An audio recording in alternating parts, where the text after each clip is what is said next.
วัสดีครับผมมิสเตอร์ฟาวเวอร์ครับผมช่วงนี้อากาศร้อนมากครับผมเดือนเมษา ร้อนสุดๆสำหรับประเทศไทยแต่ก็ดีกว่าบางประเทศนะครับผมที่ไม่มีแสงแดดเลยหิมะตกตลอดแข็ง น้ำแข็งแต่ประเทศเรามีแสงแดดตลอดทั้งปีครับผมสามารถปลูกดอกไม้ได้สวยงามทั้งปีและหลายคนไม่นิยมปลูกช่วงเดือนเมษาพฤษภามิถุนาฝนตกอีกไม่ปลูกอีกก็พอเข้าธันวามันหนาวไม่ได้หนาวก็ร้อนอีกก็ไม่ปลูกกันอีกก็สุดท้ายไม่ได้ปลูกเลย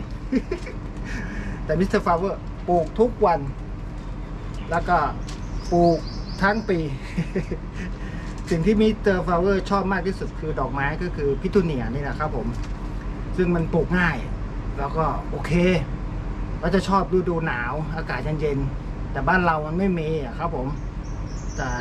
ก็ทนร้อนได้นะครับผมเมษาก็ยังอยู่รอดนะครับผมถ้าอยากจะปลูก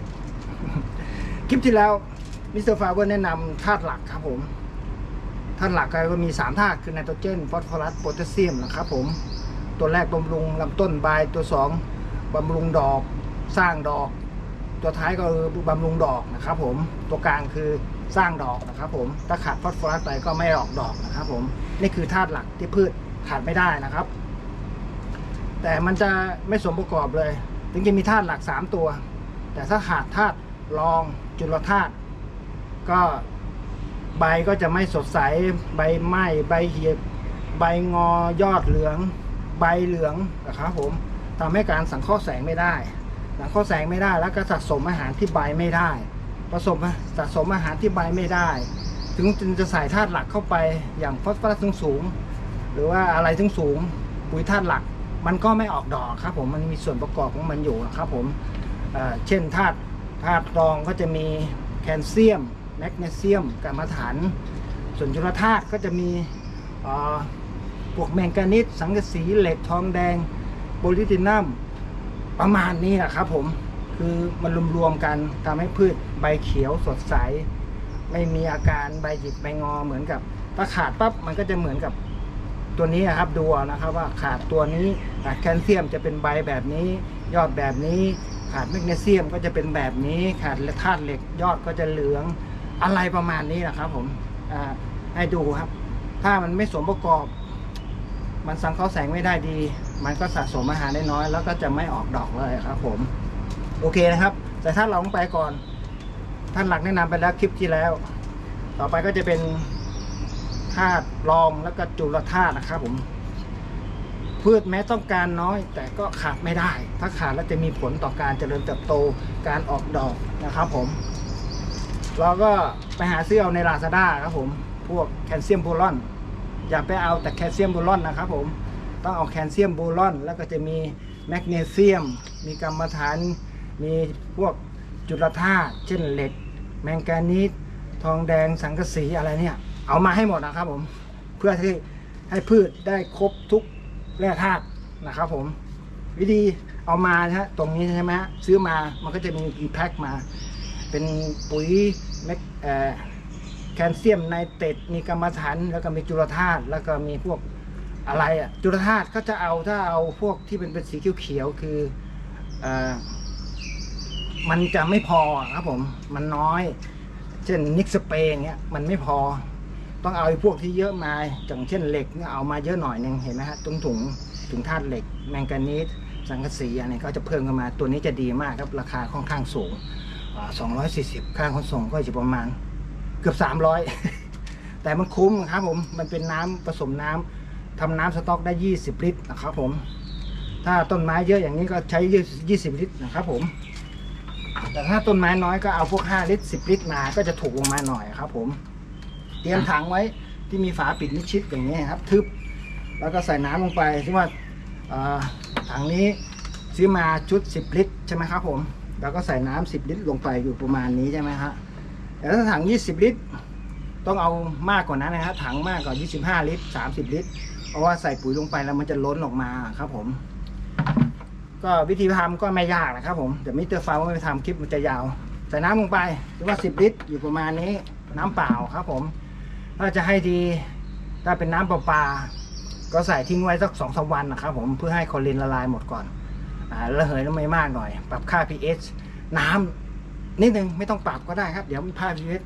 น้ำประปาเรามันจะมีค่า pH อยู่ที่7ครับผมเพราะมันมีคลอรีนพอทิ้งไว้สัก 2-3 วันมันก็จะเหลือสัก6 ถึง 5.6 กำลังดีครับผมเพราะว่าเวลาเอานำไปใช้แล้วพืชดูดกินได้ง่ายนะครับผมถ้าเป็นด่างคือเป็น7หรือว่าต่ำก็เป็นกรดเกินไปก็จะดูดกินได้ยากนะครับผมยังไม่ต้องวัดก็ได้ทิ้งไว้สัก 2-3 วันนะฮะใส่น้ำลงไปแล้วก็ปุ๋ยตามที่มิสเตอร์ฟาวเวอร์บอกซื้อมามันก็จะมีประมาณ10 ถุง หรือ 7-8 ถุงนี่แหละครับผมใส่ลงไปทีละตัวแล้วก็ใส่ตัวหนึ่งลงไปแล้วก็คนใส่ตัวที่2ลงไปก็คนละลายให้หมดจนครบหมดทุกตัวครับผมแล้วก็ปิดฝาทิ้งไว้ครับผมอยู่ได้ประมาณ2 ปีครับผมมันเป็นน้ำสต๊อกเราใช้ได้อยู่เป็นประมาณสักหลายปี เพราะว่าดูดใช้ทีก็ไม่ได้มากมายอย่างเช่นเวลาจะใช้น้ำ2 ลิตรหรือว่าน้ำ1 ลิตรเขาบอกถ้าน้ำ20 ลิตรก็อยู่ประมาณสัก20 ถึง 40 ซีซีนะครับแต่ถ้าน้ำ2 ลิตรเราก็จะ2 ถึง 4 ซีซีนะครับผมหรือ8 ซีซีน้ำ2 ลิตรถ้าน้ำ1 ลิตรก็อยู่ประมาณสัก2 ถึง 4 ซีซีดูดมาอย่างนี้ครับผมก็ประมาณสักถ้าเราผสมเยอะหน่อยเราก็ใช้ผสมเยอะหน่อยนะครับผมเอาน้ำสต๊อกลงไปเยอะหน่อยก็อยู่ประมาณนี้แล้วก็คนนี่ใส่ในนี้คนแค่นี้ครับไม่ได้ยากเลยใส่ธาตุรองธาตุเสริมเราจะใส่รดไปทางดินด้วยนะครับผมอย่างนี้รดไปทางดินให้ดูดทางรากด้วยเพราะว่าทางรากจะดูดกินได้เยอะกว่าทางใบแต่ทางใบนี่จะเข้าทางตรงเลยครับผมเราใส่ทางใบจะพ่นทางใบเราก็ใช้ขวดอย่างนี้แหละครับผมถ้าส่วนมันเยอะก็ใช้เครื่องถ้ามันน้อยก็ใช้อันนี้ ปรับปรุงเอาใช้กดโคกแล้วก็ไปซื้อเอาจุกผ้ารีดผ้ามาจุกรีดผ้าเวลาจะฉีดพ่นจะต้องผสมสารจับใบลงไปด้วยนะครับผมพอคนเสร็จปั๊บมันมีสารจับใบถ้าอย่างนี้ไม่ผสมเลยอย่างเงี้ยฮะมันจะไหลทิ้งครับผมมันดูดกินได้น้อยแต่ถ้าเราผสมจับสารจับใบลงไปด้วยเนี่ยมันจะเกาะติดใบยึดติดใบแล้วพืชกินนึงดูดกินได้เรื่อยๆได้นานครับผมเพราะว่าแร่ธาตุบางตัวเช่นหลายตัวเช่นเหล็กหรือว่าไอ้พวกดูดยากๆกว่ามันจะดูดได้ใช้เวลา 1-2 วันถึงจะได้ 50% นะครับผมแต่บางตัวมันใช้ถ้าจะดูด 100% ต้อง4-5 วันเป็นอย่างต่ำนะครับ แต่ฝนตกมาหรือว่าเราลดน้ำแบบนี้ล้างใบไปอย่างนี้มันก็ออกไปครับพยายามลด ก็พยายามลดอย่าโดนใบลดโคนและอย่าให้ฝนตกถ้าฝนตกพ่นใหม่ครับผมพ่นใต้ใบบนใบขอบใบเอาให้ชุ่มเลยครับผม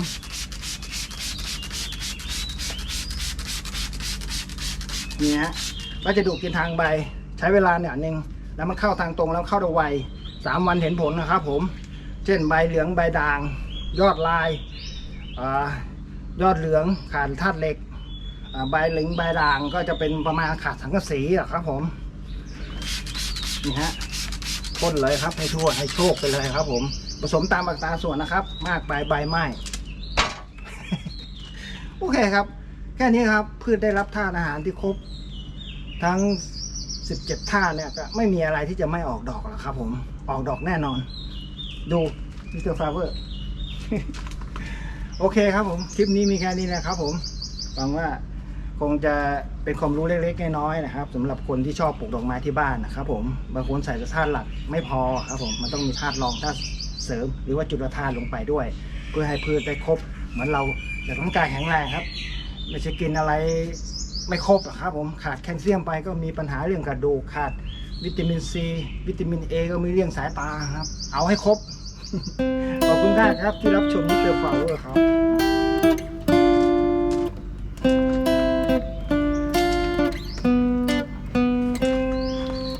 เป็นการถ่ายปกหน้าปกดอกไม้อยู่นะ